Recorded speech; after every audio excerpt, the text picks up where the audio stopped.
merci beaucoup. Merci vraiment pour ce que tu sais. Mais je tiens vraiment à prendre vraiment tous les EPV à témoin. Vraiment, hommage à toi. Hommage à toi. Tu sais, mon grand-oncle, la notion de dignité que tu nous enseignes, moi j'avoue, hein, j'ai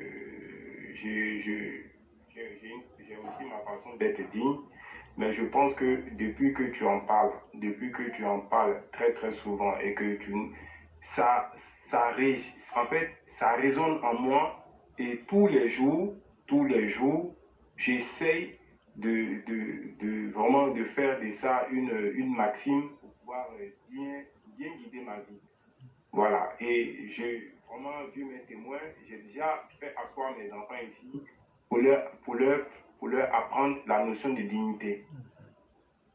Mais je pense que tu ne peux pas imaginer l'inspiration et comment est-ce que tu nous inspires au quotidien, comment est-ce que même au niveau même de la moralité, on a une classe, on a des personnes saines, vous voyez, et tu as réussi à travers cette plateforme-là à nous donner de la valeur morale, de la valeur spirituelle et d'être vraiment, pour ne pas me répéter, d'être des personnes dignes. Et ça n'a pas de prix. Ça n'a pas de prix. Et vraiment, je tiens vraiment à te rendre hommage. Tous les jours que tu fais à te rendre hommage. Et je sais que tous les EPV vraiment seront d'avis avec moi que nous avons une chance de t'avoir. La Côte d'Ivoire a une chance de t'avoir. Les personnes vraiment qui sont bien, les personnes qui sont en quête d'un chemin de droiture, d'honnêteté, vraiment de simplicité et vraiment de sincérité, de pureté du cœur, avec un désintéressement total, vraiment savent que ce que je dis, c'est vrai. Il me plaît de le répéter parce que, franchement, tu transformes, tu transformes, tu nous transformes et tu transformes nos vies. Et à tel point que vraiment on est préoccupé par l'avenir de notre pays. Et même si on reste quand même assez optimiste, mais on a envie que les choses restent à chaque fois avec notre grand capitaine, notre grand leader qui est au pouvoir, reste vraiment, soit fort, soit fort. Mais pour qu'il soit fort, pour que le grand maître, pour que le grand leader charismatique, le gabarit hors norme, vraiment le papa adoré, le papa chéri, le bras d'or, pour qu'il soit fort, il a besoin d'éléments forts autour de lui. C'est très important, c'est très important. Honnêtement, je vais m'adresser à notre père.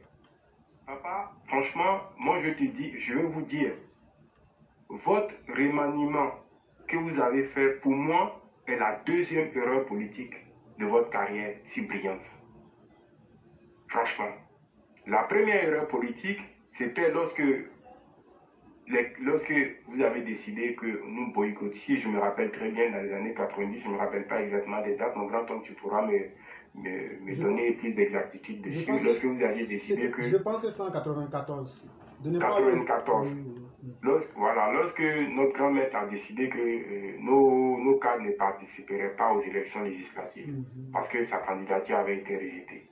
Mais honnêtement, on était tellement dans une dynamique, on était tellement conscients, mais lorsque on a vu ces mêmes cadres-là être reconduits, malgré cela, ça n'a rien changé et rien ne changera. Au contraire même, c'est des enfants capricieux, c'est des enfants qui ont tout ce qu'ils veulent, donc ils se permettent aujourd'hui de mettre en difficulté notre père. Voilà, eux qui ont le privilège et la chance d'être auprès de lui, qui ne profitent pas, qui profitent que pour eux, pour leurs intérêts, et qui ne sont pas du tout sincères avec lui. Nous, on a très mal. On souffre de le voir comme ça. On souffre de le voir comme ça.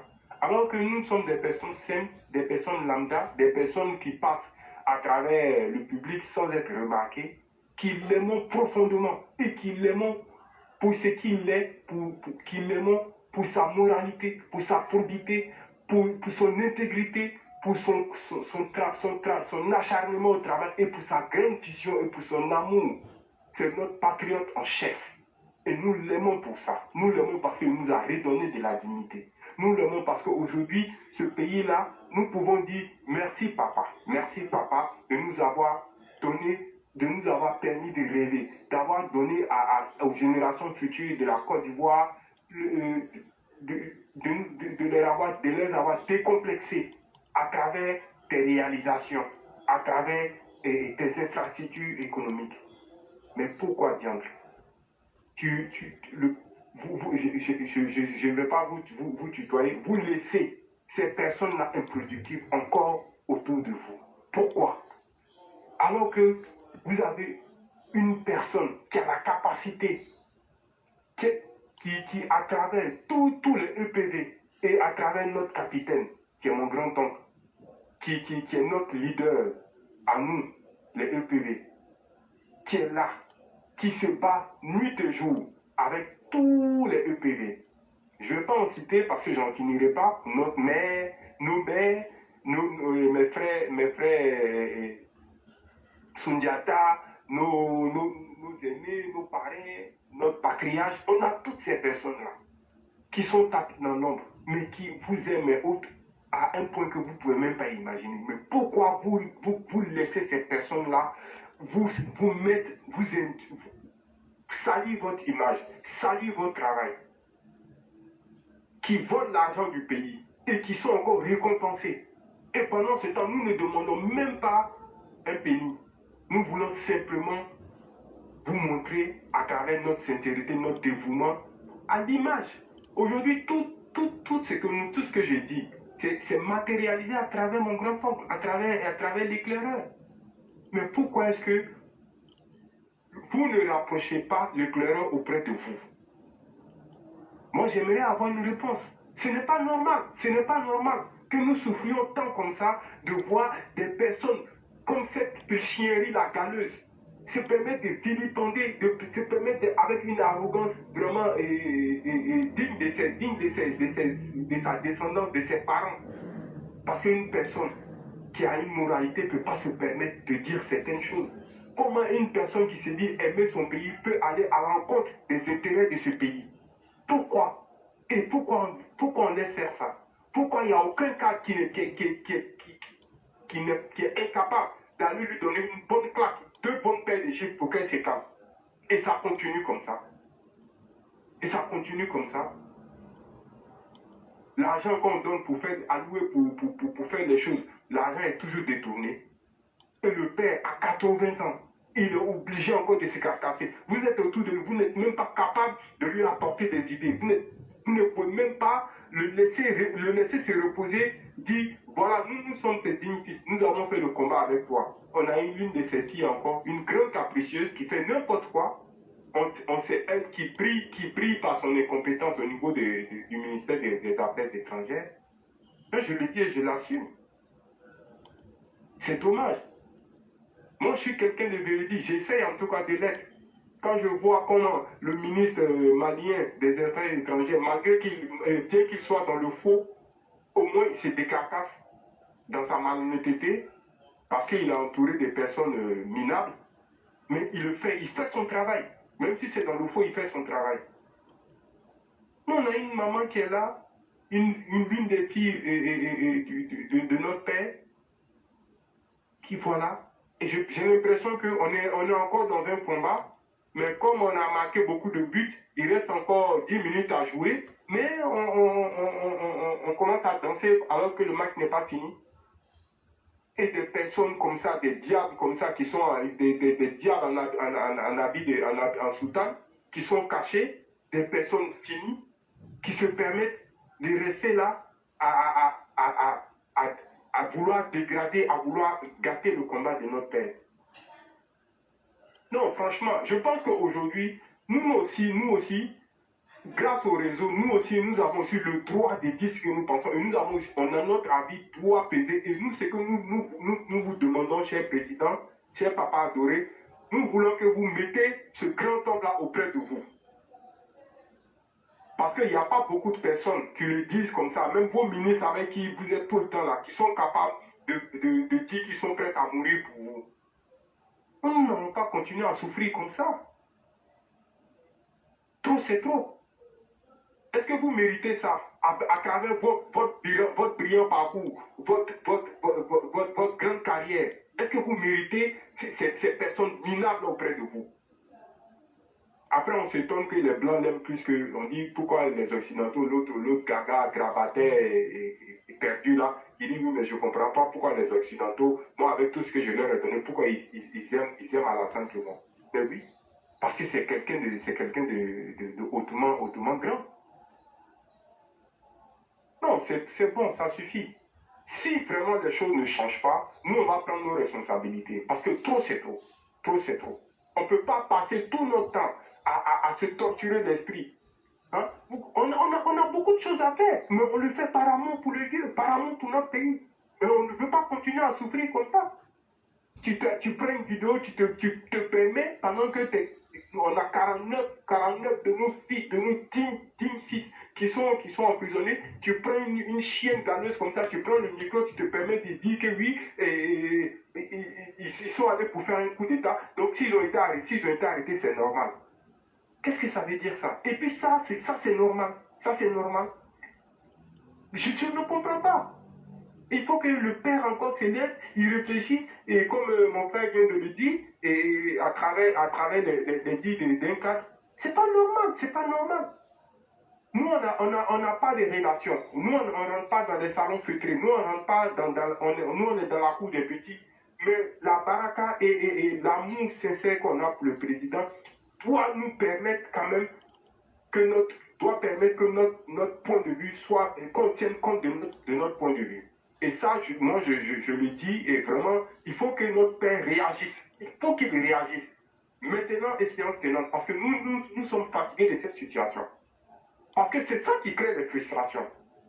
Parce que le bas peuple qui se bat, le bas peuple qui est là tout le temps, il prend les balles, les personnes qui ont perdu une jambe. Je me rappelle encore d'une vidéo que mon grand-oncle avait mis sur la toile, et quand on voyait, je crois que c'était monsieur Ibrahim, un monsieur qui avait perdu une jambe.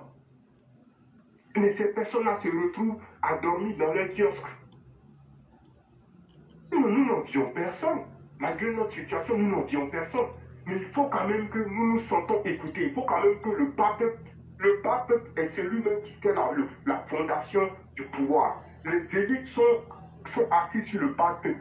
Et c'est grâce à ce bas peuple-là que les élites sont où elles sont. Mais il faut que ça s'arrête. Il faut que ça s'arrête. Si vous êtes là, si on est là juste pour vous encenser, et pendant que vous êtes en haut, vous nous oubliez, mais ça ne sert à rien. Ça ne sert à rien. Nous sommes tellement fiers de notre président que nous sommes fatigués de le voir souffrir. Il faut que ça bouge. Et si ça ne peut pas bouger, nous allons prendre nos responsabilités parce que ce n'est pas normal. Il y a des personnes, regardez tous ces intervenants qui viennent de dire des choses. Toutes ces personnes qui donnent des cœurs, toutes ces personnes qui sécurisent les émissions. Nous sommes des millions comme ça dans le monde. Mais on est parti de rien. Mais juste avec notre courage et notre sincérité, aujourd'hui, nous avons fait du travail. Sans aucune modestie, nous avons fait du travail, nous avons fait du chemin. Mais il est temps maintenant qu'on essaye quand même de regarder un peu dans le rétroviseur. Nous sommes dans le rétroviseur. Regardez-nous, cher président. On a un symbole, on a à travers toutes nos idées, à travers toutes nos actions, on a un symbole qui est là, qui est notre grand-oncle. Nous voulons que vous teniez compte de lui et vous le rapprochez de vous. Parce que la communication, c'est zéro au RHDP. Tout ce que vous mettez, quand ils viennent, ils ont leur propre calendrier.